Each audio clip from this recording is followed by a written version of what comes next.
이어서 핵형 분석 한번 공부해 보도록 할게요. 핵형 분석. 여러분 헷갈리지 마라 그랬죠? 핵상은 쌍이냐 아니냐? 핵상은 쌍이냐 아니냐? 욕하자. 너무 이상한 말 같은데. 핵상은 쌍이냐 아니냐? 이렇게 기억하세요.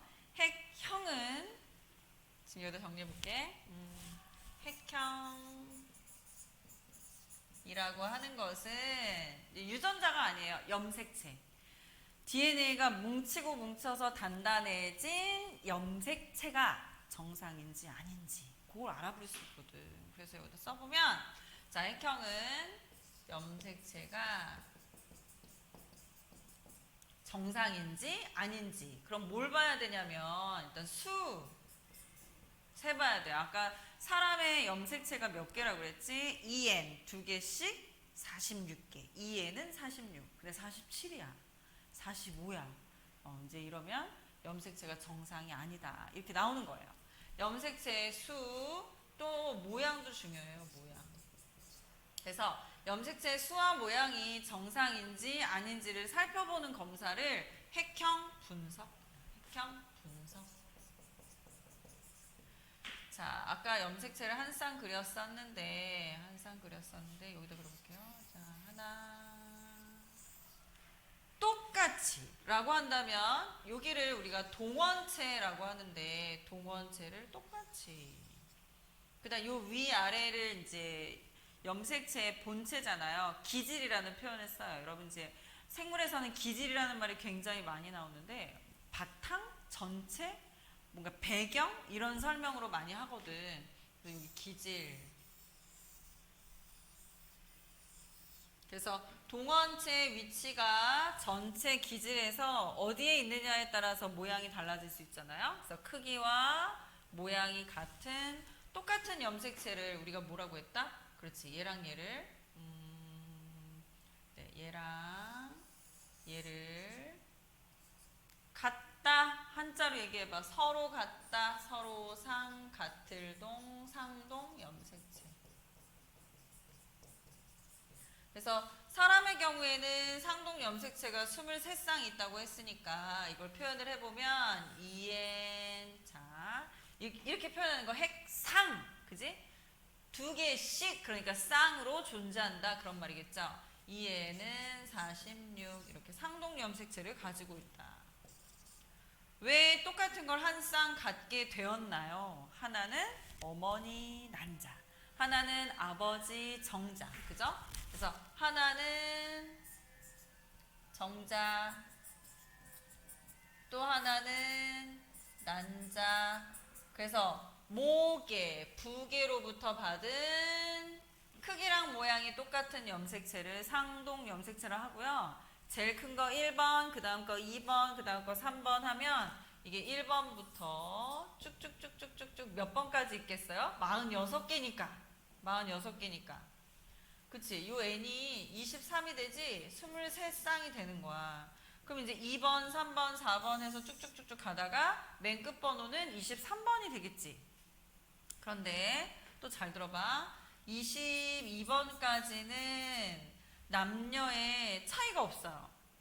그런데 23번은 달라. 어떻게 다르냐면 크기와 모양이 똑같아야 되는데 맨 마지막에 크기랑 모양이 같지 않은 애가 나타날 수도 있어. 무슨 얘기냐? 여자는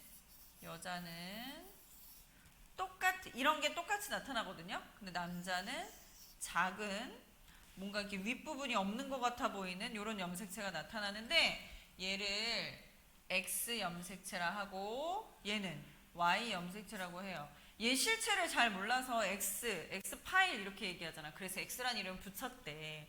그럼 얘는 뭐라고 짓니? XYZ 알파벳 순서에 따라서 Y란 이름을 붙인 거죠.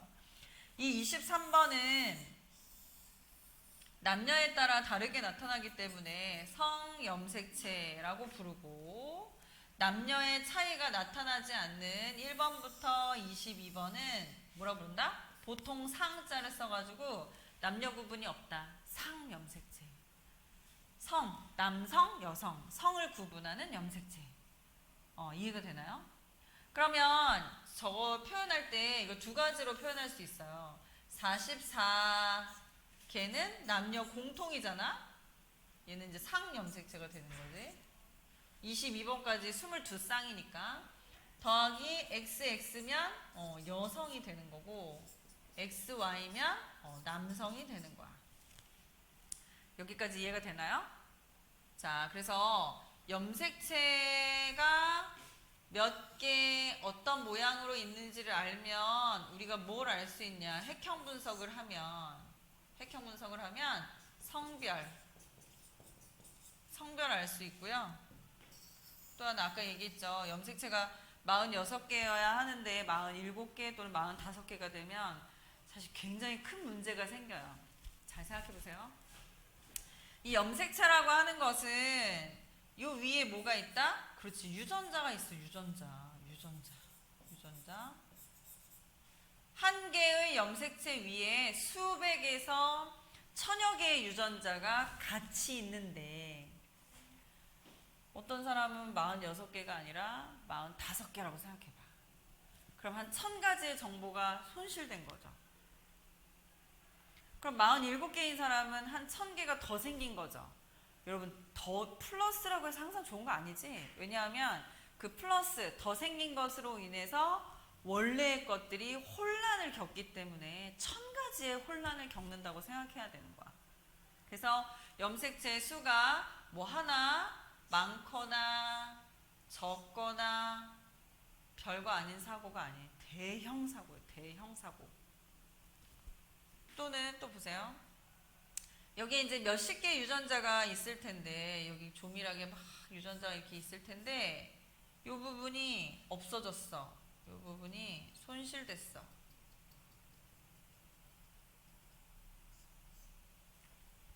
그러면 몇십 가지, 몇백 가지, 몇천 가지 유전자가 사라져 버리는 거죠.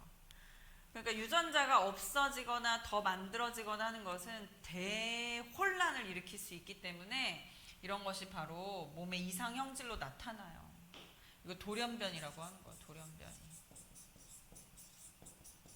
돌연변이의 종류 중에 핵형의 문제가 생기는 것은 염색체에 문제가 생겼다는 거지. 그래서 염색체 돌연변이를 알 수 있고 이것과 구분을 했을 때 유전자 돌연변이라는 게 있어. 무슨 얘기냐면 여기에 A여야 하는데 G가 들어갔다거나 A가 없어졌다거나 뭐 ACC여야 되는데 CCC라거나 이런 염기서열에 이상이 있는지 아닌지는 이게 염색체를 멀리서 봐가지고는 도저히 알 수가 없죠. 굉장히 정밀한 현미경으로 보지 않으면 알 수가 없어요. 그래서 핵형 분석을 통해서 유전자에 문제가 있는 것은 알 수가 없다. 그러나 염색체에 문제가 생겼다는 것은 알 수가 있겠죠. 수나 모양을 보면 되니까 그치? 자, 여기서 지금 유전자 얘기를 좀 했는데 지금 이게 어머니로부터 받은 거, 아버지로부터 받은 상동 염색체라고 해보세요. 그럼 만약에 여기에 A 유전자, 이거 뭐 쌍꺼풀 유전자라고 해볼까? 쌍꺼풀 유전자라고 했을 때 아빠도 쌍꺼풀 유전자를 주면 자녀는 쌍꺼풀을 가지고 태어나요. 그런데 만약에 쌍꺼풀 유전자가 아니라 외꺼풀 유전자라고 해봅시다. 외꺼풀 유전자. 그럼 이렇게 되면 유전자가 섞였을 때 어떤 유전자가 발현될 것인가가 그들 사이에서 결정이 나는 거야. 내가 여기서 대문자로 쓴 것은 얘가 얘보다 발현되는 힘이 좀 더 있기 때문이거든요. 이런 거 이제 우성, 열성 이렇게 얘기해. 근데 이제 여기서 얘기하고자 하는 것은 봐봐. 어머니랑 아버지가 주는 요 유전자가 둘 다 눈꺼풀을 결정하는, 눈꺼풀이라고 하는 동일한 형질을 결정하는 유전자야. 그 유전자는 어디에 있냐? 상동 염색체에 같은 높이에 이렇게 있어요. 여기. 그래서 상동 염색체 위에 이렇게 같은 높이에 존재하고 있는 바로 요 유전자를 뭐라고 부르냐? 여러분 이 용어가 굉장히 중요해요. 똑같은 염색체 위에 마주보고 있는 유전자. 마주할 대, 설립. 그래서 이거 대립 유전자라고 해. 대립 유전자. 엄마 아빠가 준 염색체 위에 같은 위치에는 같은 형질을 결정하는 유전자가 마주보고 서 있어 대립 유전자라고 한다. 이해가 됐나요? 그럼 내가 문제 내볼게. 풀어봐. 대립 유전자는 항상 같다. 그러면 맞을까요? 틀릴까요?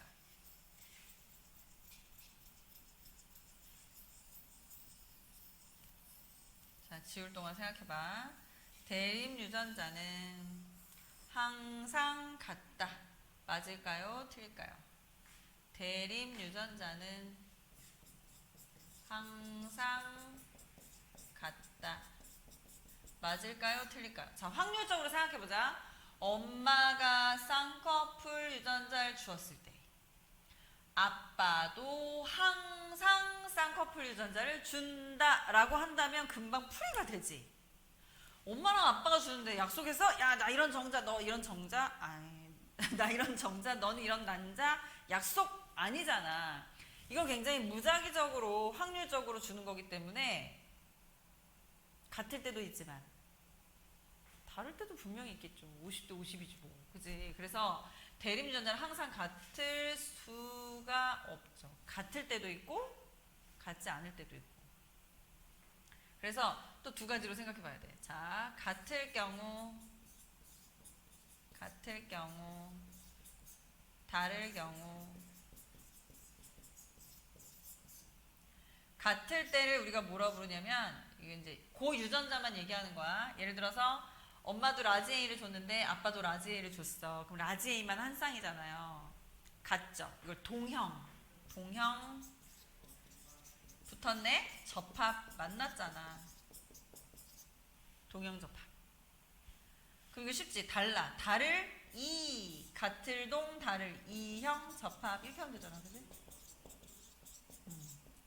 그래서 엄마랑 아빠가 주는 대립 유전자는 항상 같을 수가 없고 같을 때는 동형 접합, 다를 때는 이형 접합. 예를 들면 라지 A는 동형 접합이 되는 거고 라지 A, 스몰 a는 이형 접합이 되는 거다. 이렇게 이해하면 어렵지 않죠? 어렵지 않죠? 이게 왜 어려워지냐면 하나 더 설명할 테니까 잘 보세요. 지금 보면 이 염색체의 바디가 요거 하나 또 요거 하나야. 요거 하나 두 짝인데 이 두 짝이 같아요. 왜냐하면 이거 복제된 거야. 복제. 여러분 왜 복제했을까를 생각해보면 왜 복제했을까요? 나누기 위해서 복제하는 거예요. 세포가 하나였을 때 정보가 하나지만 세포를 둘로 나눠야 될 때는 정보도 2배로 필요해. 그러니까 2개로 복제하는 거지. 이때 복제한 얘랑 얘를 뭐라고 하냐면 복제한 염색 분체라 그래. 분체. 염색 분체. 하나에 나누어져 있잖아. 나눌 분자 쓰는 거. 염색 분체. 그럼 여러분 봐봐. 복제했으니까 복사한 거니까 다를 수가 없지. 자, 여기에 스몰 a가 있다고 했어요. 스몰 a. 문제 기억은 스몰 a와 같다. 맞을까요? 틀릴까요? 복제한 거니까 기억은 라지 A가 될 수 없지. 왜? 스몰 a를 복제한 거니까 기억은 무조건 스몰 a지. 무조건. 따라서 봐봐. 기억은 스몰 a와 같다. 다시. 여기에 만약에 a가 아니라 할지라도 자 여기에 니은이라고 써볼까? 니은 유전자랑 기억 유전자는 항상 같다. 이때 이런 표현 쓰면 어떻게 되겠어? 기억과 니은은 항상 같다. 항상 같죠. 왜? 복제한 거니까. 왜 복제했다고? 나누려고. 예, 그래서 얘는 나누어질 거예요. 얘랑 얘는 찢어져요. 언제? 세포가 분열할 때. 세포가 분열할 때. 여러분 자꾸만 얘기가 막 뱅뱅 도는 것 같은데 이 염색체라고 하는 것은 세포가 왜 만들어? 세포를 분열시키려고. 봐봐. 세포 안에 DNA가 막 이렇게 있는데 이걸 2배로 만들어. 그 다음 반으로 나눠서 요런 세포 하나, 요런 세포 하나 이렇게 2개를 만들어야 되는 거예요. 이게 말이 쉽지. 30억 쌍의 유전 정보를 2배로 복제한 다음에 똑같이 나누는 거 쉽지 않겠죠? 그래서 DNA를 막 염색체로 만든 다음에 얘랑 얘랑 똑같구나? 그럼 나누어. 그래서 얘는 요쪽으로 얘는 요쪽으로 해서 세포를 둘로 나눌 때 한쪽씩 주는 거야. 그게 바로 분체야. 나눈다 그런 의미겠지, 그치? 이해가 됐어요? 그래서 복제한 얘네들끼리는 항상 같고 엄마랑 아빠가 준 상동 염색체는 같을 수도 있지만 다를 수도 있다. 그러니까 항상 같다라는 말은 틀리다. 여러분 있지? 자꾸만 무작정 암기하지 말고 얘가 어디에서 나왔는지 어떻게 만들어졌는지를 알면 이런 지문은 사실 뭐 되게 어려운 지문은 아니죠. 오늘 꼭 구분하세요. 핵상, 핵형 구분하고요. 핵형이라고 하는 것은 염색체 수와 모양이다. 그럼 똑같은 염색체가 같이 있으니까 이 안에서 유전자가 어떨 때는 항상 같고 어떨 때는 같기도 하지만 다를 수도 있기 때문에 항상 같다라는 말은 틀리다. 이런 것들을 잘 구분하기 바랍니다. 자, 이제 다음에는 뭘 공부할 거냐면 염색체는 세포가 분열하기 위해서 만들어낸 구조물이다. 그래서 세포는 분열을 한다. 왜? 하나가 둘로, 2개가 4개로 늘어나잖아요. 왜 늘리지? 키 크려고, 몸이 커지려고 또는 내 자손을 만들려고. 그래서 세포 분열의 종류가 2가지인데 그 2가지 공부해 보도록 하겠습니다.